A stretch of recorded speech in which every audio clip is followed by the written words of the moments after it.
Let's get into it. That was really good. That almost seemed really natural. Hi, we're the Tough Cut Podcast. I've been thrown way off at the beginning of this episode, which I feel like I'm thrown off at the beginning of about 30% of our episodes. That's a pretty good estimate. Yeah, we're in the third bracket. That's not too bad. Yeah, we're doing all right. So hello and welcome back to the Tough Cut Podcast. Yeah. What? I'm Matthew. I'm Alex. And I'm Jake. And this is episode 11, part 3 of our Nicolas Cage bracket. So, we've been talking about Nicolas Cage for 3 episodes, and, you're going to get this one and our final. Yeah, are we getting tired of it yet? No. I love Cage. I'm going to be honest. I feel a little bit like I'm in a cage in this bracket. But, despite all your rage, we're still talking about Nicolas Cage. Wow. But, Ooh. With that, coming up in the first half of the episode here, we've got National Treasure. It's still here, going up against Adaptation. Wow. Which would be really, really fun. And following that up in the second half of the episode, we've got Face Off, the Absolute Insanity versus even more insanity, or maybe less if you're Alex, Mandy. We'll get into it, but I found someone who actually views that movie as just fine, by the way. Wow. Well, they didn't message us on social media, so It shame messaged to me them. Specifically, so I'm sorry about that. Your circle is just so locked. Yeah. I mean, in some circles. Yeah, no, not sorry. I don't go to the fucking opens that you do. The fucking Phoenix Open. I'm sorry. Yeah, in terms of clout at the Phoenix Open, Shout out Phoenix Open. Don't sponsor us. That's my first official. Don't sponsor us, please. And yeah, this is not going to be a white boy summer because it's still COVID. So be responsible, everybody. Not even just that it's still COVID. And please, let's just not have ever a white boy summer. I do not like. Isn't that like trending on Twitter? I feel like every time I go on Twitter, people are talking about white boy. I don't know. Is it really? Is that a thing? Yeah, it's. God. Wait, do you guys not know about White Boy Summer? I'm not like excited or anything. It's Tom Hanks' son, Chet Hanks, posted a random video, and he was just like, "Guys, I don't know about you, but I got a feeling it's about to be a white boy summer. Let me know if y'all can ride with that, because I'm gonna be ready." This man is 30 years old. Yeah. And then he posted a shirt that it was like vaguely... No, it wasn't even vaguely. It was like racist font. That's the best way I could describe it. Racist Tom font. Tom Hanks' son criticized for using racist font on merchandise. Oh my God. Yikes. Yeah. Wait, I have to find out what this font looks like. Yeah, I want to look at the racist font too. Yeah. It's papyrus. I see. I want to throw out there. I want to throw up too. I want to throw up because of this racist font. I want to throw out there, Jake. I want to call you a hypocrite because if you're voting solely on Cagisms, the fact that papyrus was not the more Cagistic font than whatever Mandy used. Here's the thing, Alex. You forget one crucial fact about me. What movie do I hate? Avatar. What font does it use? Papyrus. It uses papyrus. Papyrus. So there are blue people in Avatar. If another movie has blue people, you're going to hate that movie? I fucking hate the Smurfs. You're right. Hey, spoiler warning for these movies. It's 5 minutes in. We've just kind of been fucking around. Wow. White Boy Summer really derailed us as it derailed the nation. But yeah, spoiler warning for these movies. We will be spoiling these movies. We'll be talking loads about them, I'm very, very sure.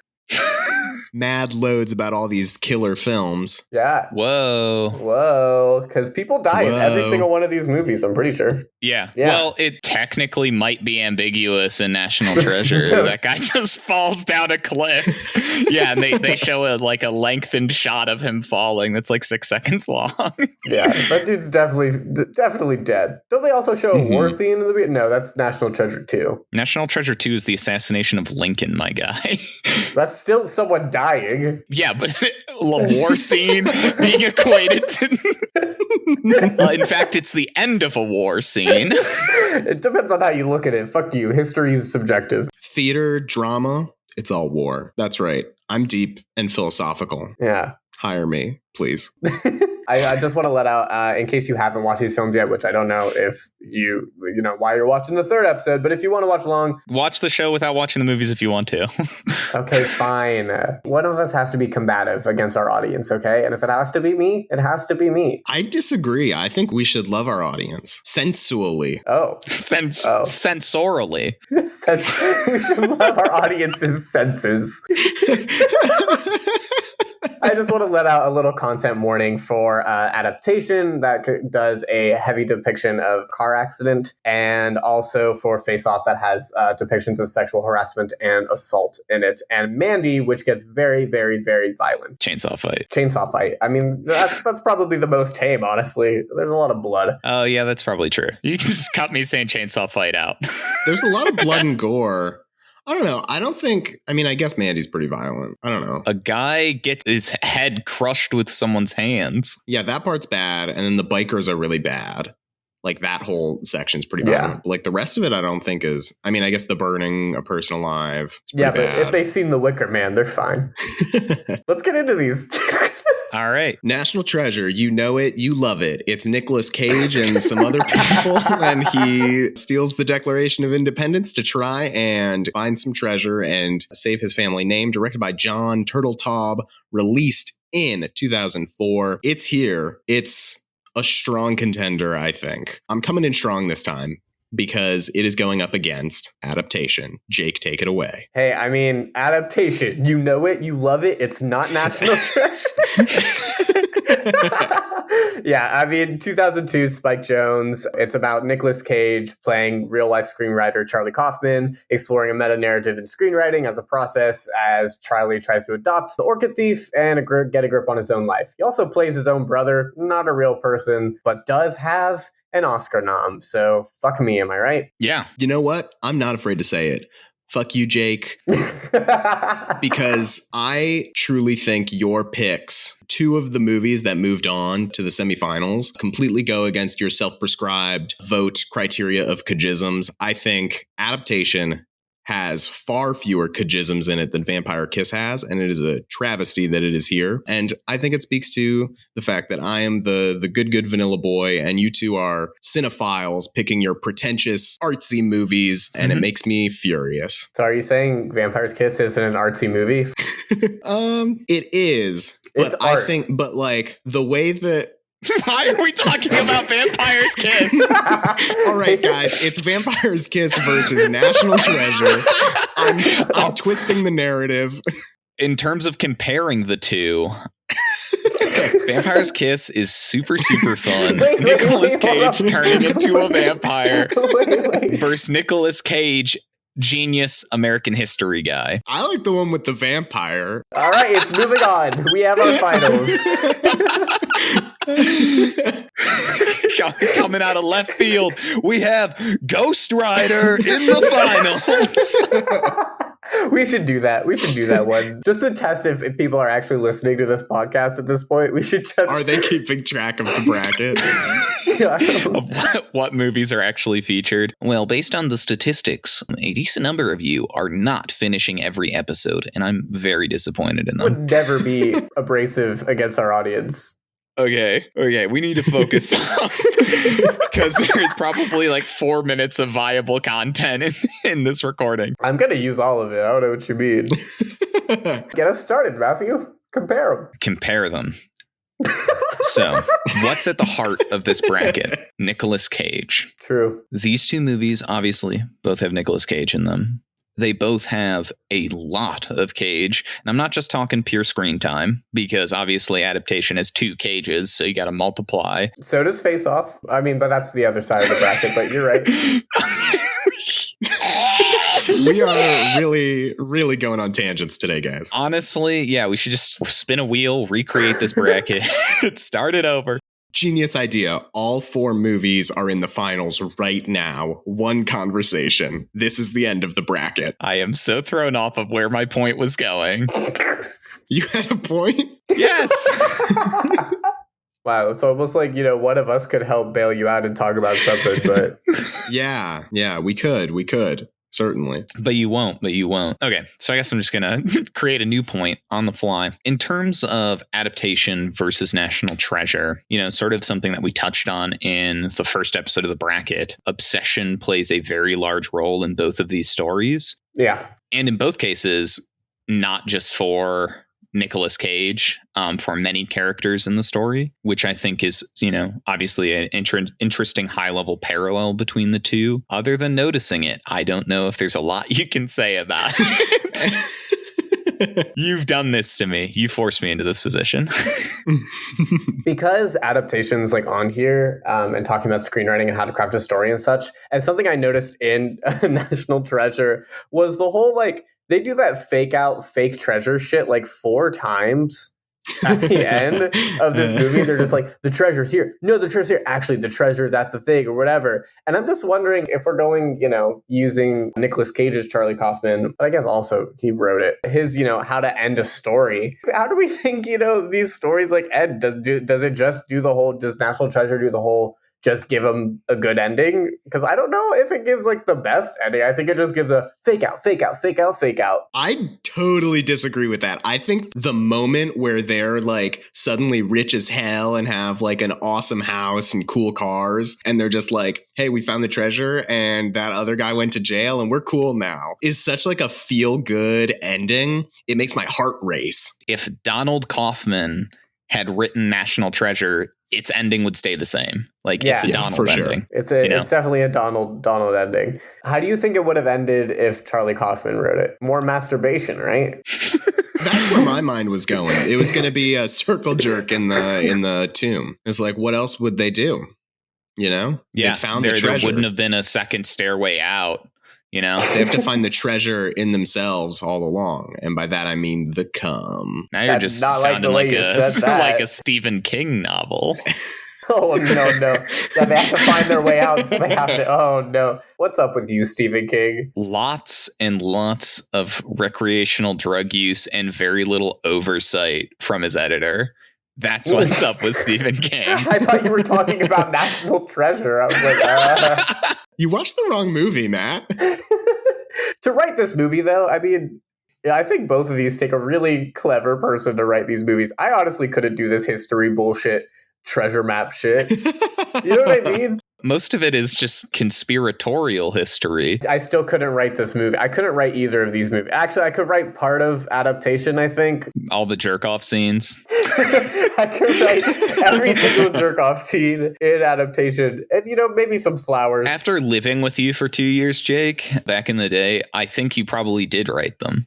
But, Heyo. Looks like Jake hates us seeing himself in this movie. Got him. Whereas I, the non-writer. Were you just going to say the non-masturbator? What were you going to say there?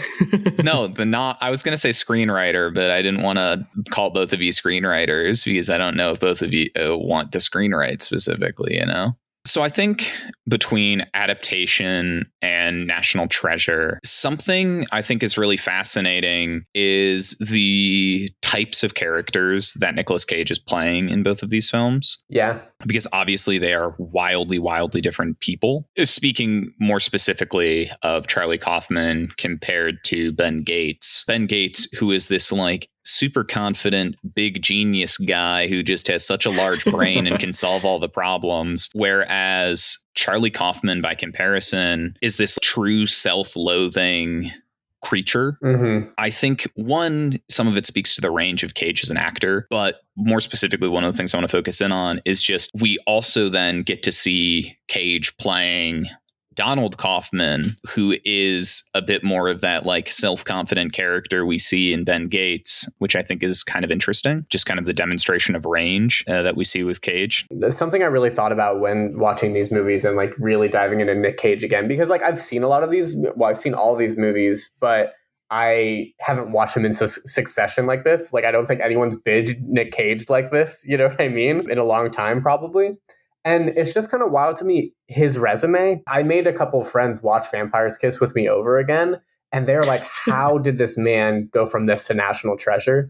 And on top of that, like with adaptation was 2002. National Treasure was 2004. So like this was a pretty recent gap. Yeah. Like he did this in between, you know what I mean? Like, I don't know. Like it's just interesting how Nicolas Cage, one, keeps getting these roles, and two was like Disney was like, they saw adaptation, they saw everything he did for the film and to himself, and they're like, that's our Disney lead, you know? I mean, he was, he's a leading man. Is he? If he can masturbate to a book, he can masturbate to patriotism. I think comparing the characters, like Matt brought up earlier, they both have this obsession. I think Ben Gates's obsession, though, is National Treasure does like this funny thing where you're supposed to recognize that he's obsessed with it, but then you're also supposed to be rooting for him of like he was validated in the end because the treasure was real. And they never really go into, well, what if the treasure wasn't real? Which I guess they do kind of. Actually, you know what? I take that back. They do address that because the fake puzzle room or the like fake treasure room. So, never mind. I was going to say National Treasure has one fault. I disagree. It has no faults. It's a perfect movie. It has no faults. It would be a worse movie, in my opinion. It would be a worse movie if it didn't do the fake out with the treasure room. I still think the fake out's ridiculous because they do it like 4 fucking times. It's like, come on, guys. Well, once is to send away Sean Bean. Yeah, one of the times is big brain to send away Sean Bean. One of the times is that way they're like, hey, you were obsessed. Are you good now? And he's like, yeah, I'm good now. And the third time is so they can get rich and have that cool ending with the cool house and cool car. I'm coming to a realization. And I don't know if you guys are going to agree or like it. Okay. But I think maybe I enjoy National Treasure 2 more? Excuse me? I'm trying to think of things and really like themes or whatever and like adaptation. And I'm just, look, no, these are all things that came up in Book of Secrets. National Treasure, you get the line, the big line. Like 15 minutes in. It's big, it's spicy, it tells you what he's trying to do. He's going to steal the Declaration of Independence. By comparison, in Book of Secrets, you don't get the line, and I feel like it's like 45 minutes in. We're going to kidnap the president in the United States. Like, it takes a while to get there, for them to determine they've got to kidnap him. They like spend a lot of time playing with desks. Yeah, they do, but they also have this like really interesting theme of, proving yourself and your family heritage and also just like proving yourself almost to yourself that I think some of that comes up in the first National Treasure. For sure like it does, but I think it's stronger in Book of I don't know. Maybe I need to watch Book of Secrets again. The conflict of why it's important to prove yourself is more important in National Treasure 2, because in the first one it's more just about like justifying his family's history, that like we didn't waste a bunch of time trying to find this treasure, whereas in the second one it's like, hey, no, we didn't conspire to kill Lincoln, we swear, guys. So there's like higher stakes to failing, like where if Ben Gates fails, he just like goes about a normal life and like gets a job as probably a professor or something. Well, I don't know what he does other than hunt treasure. Whereas in the second one, if you fail, it's like, oh, you're the guys that are related to the people that assassinated Abraham Lincoln. If he failed for the first one, he's going to federal prison because he stole the Declaration of Independence. Well, I was thinking that was after, failed before like, that was the stakes after like it already started, It was like if he had given up before the 10 movie. minutes into the movie, right? Because he decided he was going to do it. Yeah, but I can say I'm going to steal the Declaration of Independence and not go to federal prison just for saying that. It's if I actually steal it or try to steal it. Go in, everybody, go in. We got him. What a different movie National Treasure would be if it was adaptation and it was, I'm going to steal the Declaration of Independence. And then the whole movie is him like being depressed, unable to steal the Declaration of Independence. See, but I love that. A meta-narrative version of National Treasure where most of it is spent in the head of Nicolas Cage, Ben Gates, as he tries to figure out how to steal the Declaration of Independence and if it's even possible. And not just if it's possible, but if he can do it. Wow. Guys, let's just mix these two movies together and put them in the final. How about that? Fan edit. National adaptation. Wow. National Lampoon's adaptation. Nope. Let's not add that in. Yeah. I forgot. Chevy Chase is really racist. I didn't forget. Well, I tend not to think much about Chevy Chase. What? That's crazy. Most have thought about him in the past, like 5 years was watching Community. Jake, to your point about liking National Treasure Book of Secrets more than National Treasure, I will say when I was trying to make the graphics for our social media posts, probably 90% of the photos I found were from Book of Secrets. And I had to like specifically search for the first National Treasure. And maybe that's because it was like earlier in the 2000s, like 2004, right? Yeah, 2004 and 2007. 2004 versus 2007. So like maybe there's just more of Book of Secrets online. Here's the thing. You could have just Googled Nicolas Cage bad jeans and you could have just posted that picture and like it would have been fine. I'm Googling Nicolas Cage bad jeans right now and I want to see what comes up. I'm going to describe this photo. It's Nicolas Cage. He's coming out of an airport. He's got, it looks like a leather aviator's jacket with a huge collar that looks like it's fur. He's wearing huge sunglasses and a small cowboy hat. And he's got a second pair of sunglasses dangling down from his collar. And he is wearing jeans tucked into leather boots. They're like a gray washed jeans and they're a little wrinkly. So why didn't we put that picture for National Treasure? So I mentioned he's wearing like a small cowboy hat. He has a second cowboy hat in his hand. He is carrying a second cowboy hat. 2 pairs of sunglasses, 2 cowboy hats. Is a subtle allusion to adaptation. He's carrying one for Donald. And Face Off. Wow. Oh my God. And Face Off. Holy. He's going to meet John Travolta right now. So the 2 of them can wear sunglasses and cowboy hats together. That's the sequel. They team up. That's the secret, baby. I think that I'm ready to vote. I'm gonna vote. Yeah, I guess. I don't know if I'm ready mentally. I feel like we talked about nothing for a half an hour. That's the power of Nicolas Cage, baby. I am voting for National Treasure. Good pick. I don't know who's more middle here. I'm feeling pretty middle. Yeah, this one was tricky. I think I'm gonna go off my gut that I enjoy Book of Secrets more, so I voted adaptation. Life works in mysterious ways. I'm a real talk with you guys. All right. Off the air. Hell yeah. We're not on public radio. We're nothing but hell yeah. I have no idea, because on one level, I feel like we haven't properly talked about a lot of the things that make adaptation great. But on the other level, we've given it 2 shots now. Matthew, all I'm going to say is that you can vote for Book of Secrets here. I will allow that.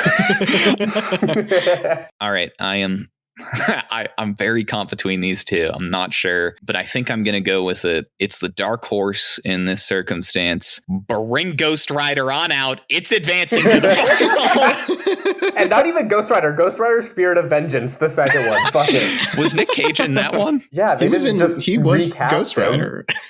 I mean, they recast people in all sorts of things. But usually not the lead. Usually not Nicolas Cage. Yeah. Okay. Yeah, you don't recast Nicolas Cage. Unless it's John Travolta, you can't do it. I think we can make a strong thing just to put John Travolta in all of Nick Cage movies and Nick Cage in all of John Travolta's movies. You imagine Nicolas Cage in Hairspray? Wow. Yeah, think about that, audience. It'd be pretty awesome. I really want to think about that. We can talk more about them swapping places in the second half. As for what I'm voting for of these 2 movies, I'm going to give it to adaptation. Woo! I'm giving it another shot. Okay. This movie has so much to dig into, and I'd like to dig into it. We just keep avoiding doing it. It's all part of my ploy, all part of the plan. To never talk about the movie until the finals. It's a great movie. I honestly don't think this is a bad pick, just because, like, Book of Secrets, guys. Yeah. I have given it Vampire's Kiss. I have now laid at its feet National Treasure adaptation you must perform. God willing. I lay these at your feet, hoping for a better future. All right, let's get into the second half. I'm excited. Hey, it's your boy, Mr. Introduction. Because I got to introduce both of these, so I'm going to do it. I could do it at the same time, but that would be wild. Okay. No, here's how we do it. You record one of them and then you record the other one, and then Jake in editing has to cut the words up so that way they just go back and forth. Face Mandy off. Directed by Face Off, released in 1997, directed by John Woo. As you guys know, John Travolta, Nic Cage, they switch faces. They play a terrorist and a counter-terrorist. It's a lot like Counter-Strike. That's for all the gamers out there. Yeah, I think you exposed yourself, if anything, there. I don't want to alienate the audience, so I gotta... I feel like Matt exposes himself in some way in every single episode. Wow, imagine that out of context. Guys, you can't see it on here, but Matthew exposes himself every episode. It's Face-Off's tons of fun. Lots of craziness ensues because their faces literally come off and switch. On the other side of the bracket, we've got Mandy, released in 2018, directed by Panos Cosmatos, I guess famed man-hater. Yeah. Which, hey, more power to you, dude. Fuck, man. Super weird movie. Yeah, no white boy summers, okay? Mandy's a wild, very strange movie. You know, it's like a trippy art house movie with all that visual and auditory goodness to just bite into. To summarize the plot in a sentence, Nic Cage loves Mandy. Mandy gets kidnapped by a cult and she gets killed, and then he goes on a streak of vengeance against some permanently acid tripping thuggish bikers. Congratulations, Matthew, you did it. Thank you. And that one was off script. I mean, I was looking at the notes from what I wrote last week about these two. Right. You don't have to reveal that to them. You could have just been like, that was off script. I would have given it to you. Sure, but they could also just compare it to what we need to be productive for the first time on this episode. Again, talking about male rage and like kind of like masculinity in these movies, I think is something that's very interesting in comparison with Mandy's obvious hatred of men and what it means in male rage and entitlement. But Face Off is this like what it means to be a father and a male role model kind of a deal. I don't want to say it's a macho movie because it's like so fucking ridiculous, but it's a macho movie, right? It's definitely a macho movie. Yeah. Especially as you compare how Sean Archer and Castor Troy, what it means to embody those men and like what values they represent as people, as like Sean Archer becoming the terrorist Castor Troy has to like understand the bravado and machismo that's expected in the criminal world, but he's a man with morals and values. Yeah. It's also interesting in terms when you like throw into the ring, because obviously Castor Troy and Sean Archer have these sort of like archetypal male personas in different ways. Sure. And then like throwing Red from Mandy in, and like what does he represent as a man, I think is an interesting equation, because you do see some of this like male rage in him, but you also see that there is this like very quiet existence to him in a lot of ways. It's the stereotype of like the brooding man, like the lumberjack brooding man. Yeah, to, you know, for sure. I think it plays into the styles and the way that the movies are shot in many ways. Like Mandy takes its time with its shots and has so many just like long, I guess, peaceful shots in that first half where you just, and even in the second half, really long shots, and where you just kind of like sit in it and you like feel the existence, versus Face Off is so quick. It's so snappy. The way I think it's interesting because in Face Off, you get these two versions of men, right? You have the father who works hard, but you see the problems that side of a man has, versus Castor Troy, who womanizer, all that stuff. I don't know where I'm going with this point. A different point that I wanted to make was how in Face Off, I just realized this talking about the movies now, how they mirror each other. The characters mirror each other even better because Sean Archer lost his son and Castor Troy doesn't know he has a son. Yeah. And it's like, those are the opposite things. Like, what? And they also literally mirror each other, you know? Yeah, they do literally mirror each other in a scene. I don't know. I just think it's really interesting without getting like too like filmy essay, but like even like talking about male gaze in these movies. Oh, for sure. Oh, that's actually a really fascinating point. Sorry to cut you off, Jake, but like you saying from the like filmmaking from the perspective of the male gaze, because it's definitely something you get when we are Castor Troy, we get this male gaze of film. Like we get shots of women's asses and like we approach femininity and women with a very different lens on the camera. I didn't even know. It's something I obviously noticed when watching the movie, but like I didn't put two and two together that like they are representing each of these characters differently in how they frame people around them and how the movies are actually filmed. That's really interesting. I think Face Off is a surprisingly complex, like thoughtful movie when you look at it and you're like, oh, this is two guys who swap faces and shoot guns at each other. Like it's got some pretty deep themes and motifs. Dude, but it's also so fucking stupid. Did you notice the motif where they wipe their faces and it's supposed to be like, I love you and it doesn't matter what your face is like? They're also like obsessed with each other. The sexual tension between John Travolta and Nicolas Cage in this movie. Oh yeah, so much. Like, I almost think that Castor Troy's like kind of making up for it by being so over the top with women and such, and he really just wants to like fuck John Travolta's brains out. What a scene that would be. Release the Call Me By Your Name cut.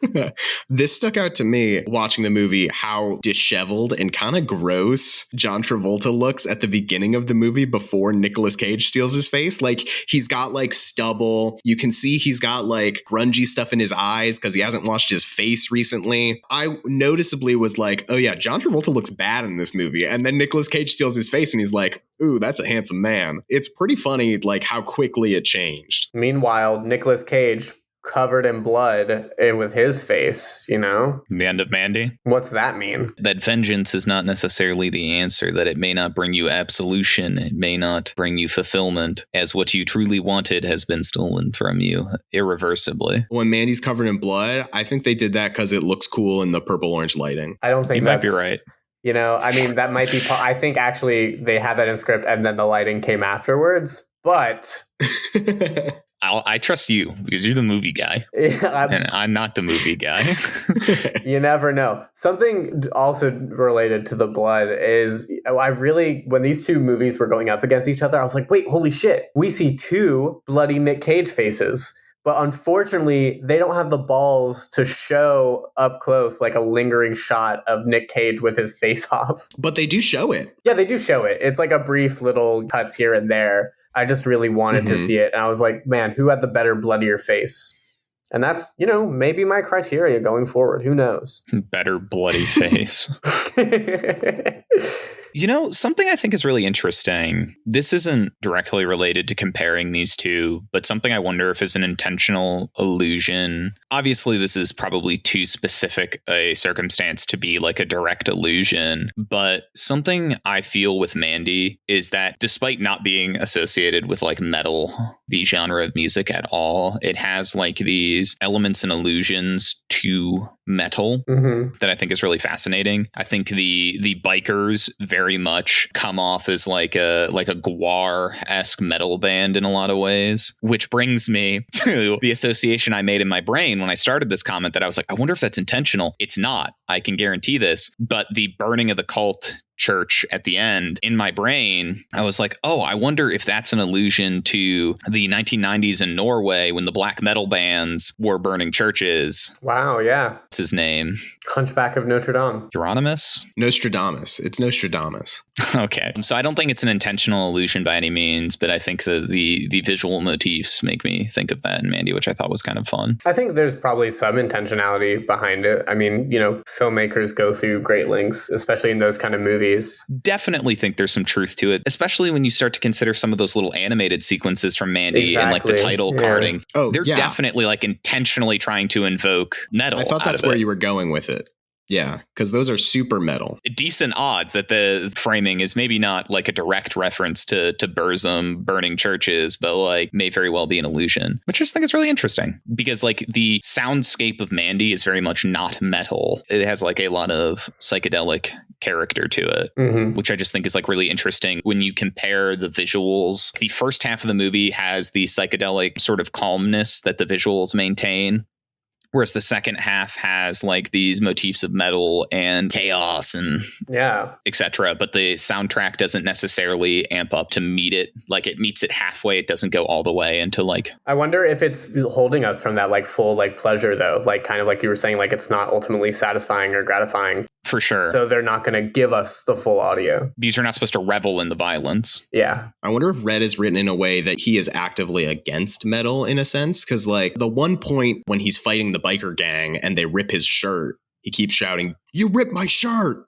Which one I think is just a very funny reaction. But then I feel like having ripped clothes is very metal. And for him to be like, No. I love how that Why would you rip my shirt? That line specifically. That's so funny. Well, he doesn't say very much, so gotta find a few lines. Speaking of metal, something in Face Off that we haven't talked about that I just thought was such a fucking cool dynamic. I don't think I've seen it before in a movie.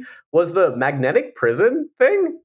Has that been a thing? Yeah. I really liked that. That was fun. Like, I really liked that as like a prison, like how are we keeping the prisoners, I liked it. And you get to see a demonstration of the Nic Cage version of Sean Archer's quick thinking. Yeah. With trying to deduce a possible solution to his metal boots. Mm-hmm. Yeah, I just thought that was so creative. Like, just a random, really cool, creative, fun thing. What I think Face Off does so well is that it very much is just your standard action movie, right? But then it adds a layer onto everything that it's taking from all other action movies to just bring them, I think, to another level. I like low-key think, as you sort of said, that Face Off is much more than its surface level of just two guys that have their faces taken off. In like a weird way, I feel like history should remember it better as far as action movies and go. Not that it's remembered poorly by any means, but I feel like it's not talked about enough. Because I don't think I've met anyone that's ever brought it up to me. I think our generation probably hasn't seen a lot of it, but I think literally following a lot of people have. And on IMDb, it's the only film, you know how they have the known for section? It's the only film out of all the ones we picked for the bracket that's in the known for section, which I think is so interesting. Interesting. Yeah, that is. Oh, that like Nicolas Cage is known for Face Off? Yeah, and then it shows like usually the top 4 like talked about movies and such. Huh. Oh, what are his 4 movies? It's Face Off first, and then Leaving Las Vegas, The Rock, and Next. It was all super interesting. Yeah, I know. Leaving Las Vegas, I understand. My phone is listening to us talk about Nic Cage because I keep getting ads on my phone being like, Jiu-Jitsu is the next huge popular movie on Netflix. Okay, literally, Alex, the fact that you say this is like a cursed memory to me. I also have gotten several ads about jiu-jitsu recently, and I'm like, what? Why? This was the movie that we all talked about being like, this movie sounds absolutely horrendous, and now my phone is telling me it's good, and I really I feel like it can't be good. I think it cannot be good. It's the one where there's the guy is being chased through the jungle by aliens, and there's a secret organization of fighters or something that Nicolas Cage leads that fights the aliens or something with martial arts. And if you want us to live react to this movie, tweet at us. Did you know Nicolas Cage is a Coppola? I did. I didn't know that. I just straight up didn't know that. And I feel like that explains how he got so many roles.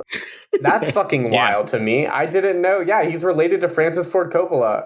What? Why do you think I shoehorned a Nic Cage bracket into this show, friend? Oh my God. That genuinely blew my mind. I just didn't know that. Yeah. Jason Schwartzman is a Coppola? That's wild. Lots of people are Coppolas, and they're very well ingrained in. Wow, it's one of those Hollywood incestual, like, yeah, that's scary. It's Mickey Mouse and the Coppolas. Incest, but okay. Wait, did you just mention incest? That's so weird, Matthew. You said, whoa. Okay, this is not the incest episode. Jake is about to cut out any mention of him talking about incest and just like, Matt, this is the incest episode out of nowhere. Good luck recovering from this episode, Matthew. Hey, nobody has harassed me on social media because of this show yet, so I consider that a loss. I'm working my way there. I want Twitter stands, okay? Aw, guys, get Matthew some Twitter stands. He deserves it. I'll have my people tweet at you.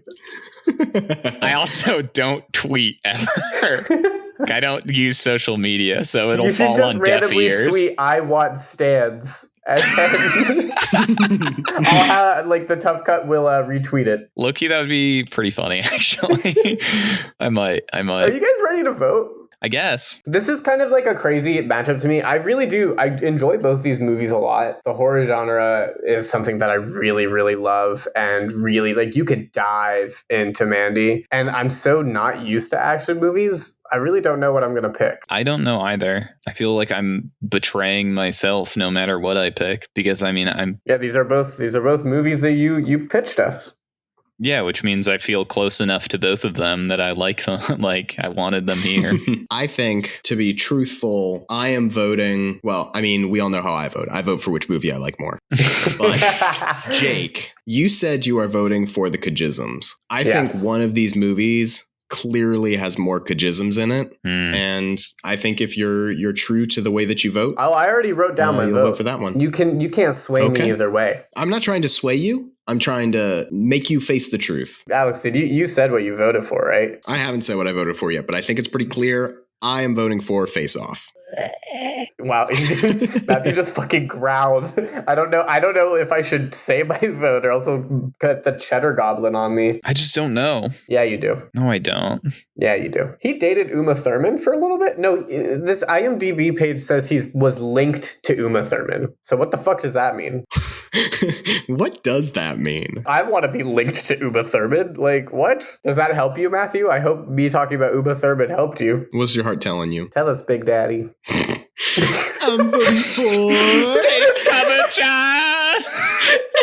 I can't vote for Ghost Rider on this one. Ghost Rider came through on the top half. Want to stress, you still can vote for Book of Secrets. Please. Sorry, Jake. I voted for Ghost Rider. I'm just going to say it. I'm just going to vote.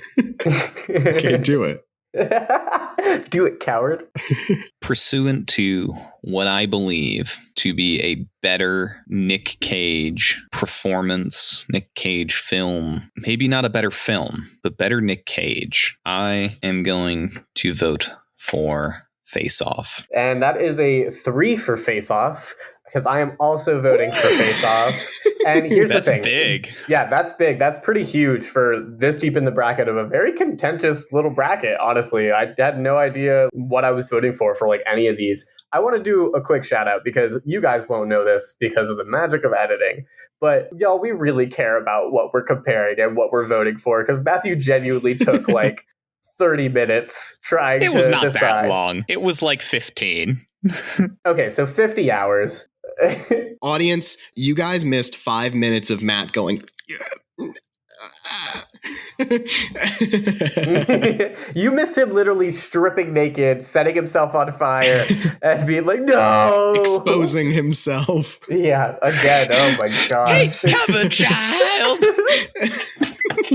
But hey, we have a finale for Nic Cage. Yeah. We do. Going up next week, we have Adaptation going up against Face Off. The reason I am so excited for this matchup is because we get 4 Nicolas Cages going at it all together. I am so excited. Yeah, that's part of my like true excitement of this. I love Mandy. I mean, I like I said, love horror, love what it stands for. Truly love the film, and like Matthew said, like I think Mandy's a better film, but also Face Off is so fucking fun. And if we're gonna have 4 Nicolas Cages, Kajizzies.